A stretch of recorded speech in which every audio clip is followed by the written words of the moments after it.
रूस के विदेश मंत्री लावरोव की तरफ से बयान आया है कि अमेरिका चाहता है कि किसी भी तरह से मिडिल ईस्ट में शांति ना हो पाए।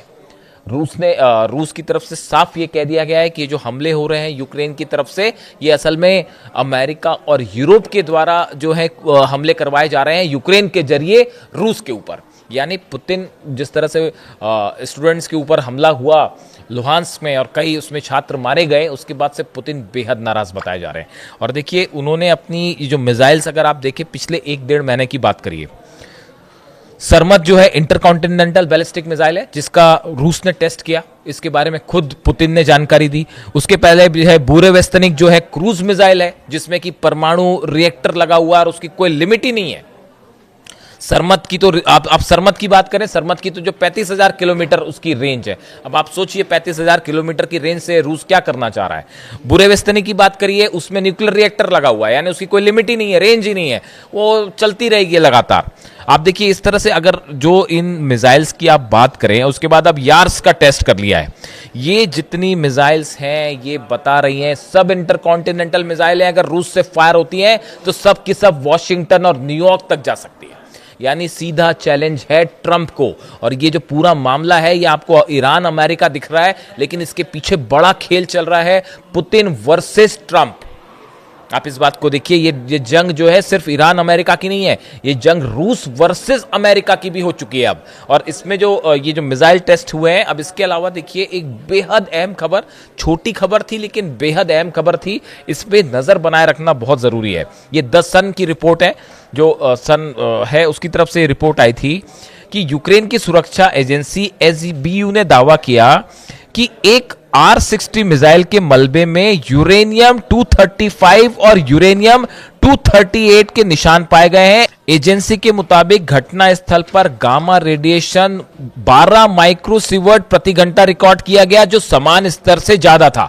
यूक्रेन ने कहा कि मलबे को सुरक्षित तरीके से हटाकर रेडियो एक्टिव वेस्ट स्टोरेज में शिफ्ट कर दिया गया है और वहां पे ड्रोन या मिसाइल्स जो गिरी हैं इससे लोगों को दूर रहने के लिए कहा गया है। देखिए ये हमला कुछ वक्त पहले हुआ था और इस हमले के बाद ये रूस की तरफ से मिसाइल फायर की गई जो कि यूक्रेन के ऊपर गिरी।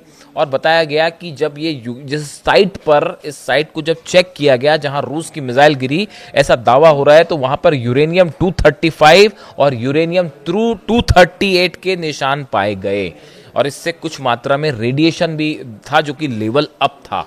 ये बेहद गंभीर मामला है और इसके साथ ही यूरोप की मिसाइल्स को जवाब देने के लिए या नेटो को जिस तरह से जवाब देने के लिए रूस जो है वो अब इस मोड में है कि वो लगातार एटॉमिक फोर्स उतार के अगर आप उसकी तैयारी कर लेते हैं, यानी ये साफ साफ इशारा है पूरे यूरोप को कि खतरा अब जो है मामला एटॉमिक वॉर की तरफ भी आगे बढ़ सकता है या किसी बड़े एटॉमिक हादसे की तरफ तो आगे बढ़ ही सकता है। अब देखिए ईरान से जो खबरें आ रही हैं, ईरान अपनी जिस मिसाइल की चर्चा हो रही है खुर्रम शहर 5, हमने खुर्रम शहर 4 का इस्तेमाल भी देखा, जिस तरह से वो मिसाइल्स फायर की गई और उसने जो तबाही मचाई इसराइल में, उसका रोकना असंभव था, नहीं रोक पाया, ना पेट्रियट रोक पाया, ना थार्ड रोक पाया, ना ही कोई आयरन डोम और जितने एरो डिफेंस सिस्टम है इसराइल के सब फेल हो गए। अब ये बताया जा रहा है कि ईरान अपनी खुर्रम शहर 5 मिसाइल जिसकी रेंज 10,000 से 12,000 किलोमीटर हो सकती है, न्यूयॉर्क और वॉशिंगटन तक सीधे ट्रैवल कर सकती है।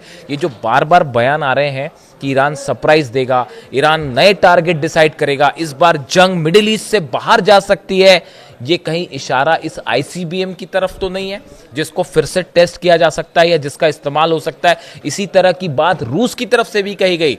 रूस का ये कहना है ईरान के पास बेहद आधुनिक मिसाइल्स हैं और ऐसी मिसाइल्स हैं जिसका अब तक इस्तेमाल नहीं किया गया, जिसका अब तक परीक्षण ही नहीं किया गया, यानी जिसे दुनिया के सामने लाया ही नहीं गया, क्या उनका इस्तेमाल होने जा रहा है। एक बड़ी ही इंटरेस्टिंग चीज और है, कई एक्सपर्ट इस तरह की बात करते हैं कि ईरान, देखिए सीज फायर हुआ, सीज फायर होने के बाद अमेरिका की तरफ से कई शर्तें रखी गई, वो ईरान ने रिजेक्ट कर दी, फिर ईरान की तरफ से शर्तें रखी गई, फिर उस अमेरिका ने रिजेक्ट कर दी। ये सिलसिला काफी लंबे समय से चल रहा है। ईरान ने साफ कर दिया हम अपना यूरेनियम नहीं देंगे, हम परमाणु मुद्दे पर कार्यक्रम अपना नहीं रोकेंगे, पीसफुल पर्पस के लिए चलता रहेगा। अमेरिका मानने को तैयार नहीं है। फिर बार बार ये बातचीत के दौर क्यों चल रहे हैं? क्या टाइम लेने की कोशिश हो रही है? अमेरिका टाइम ज्यादा लेना इसलिए चाह रहा है कि किसी तरह से अगर डील हो जाए, जंग ना करना पड़े, वरना ज्यादा नुकसान होगा। लेकिन ईरान क्यों बार बार बातचीत को आगे बढ़ाता है?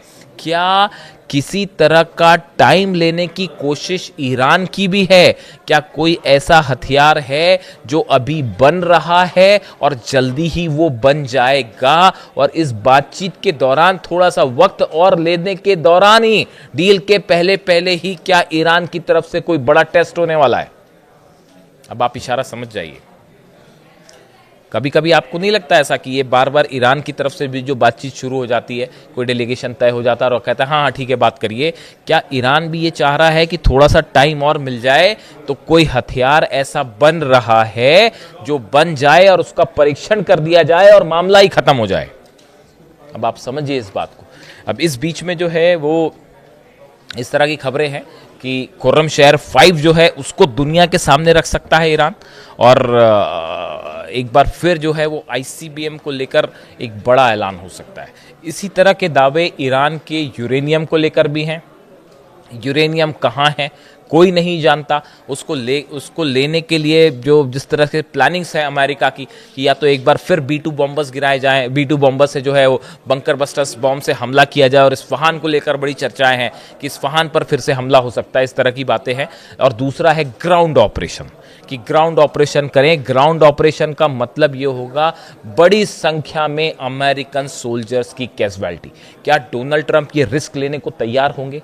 क्या वो अपने सोल्जर्स को वहां भेजने के लिए तैयार होंगे और इतना बड़े लेवल पर ऑपरेशन के लिए तैयार होंगे?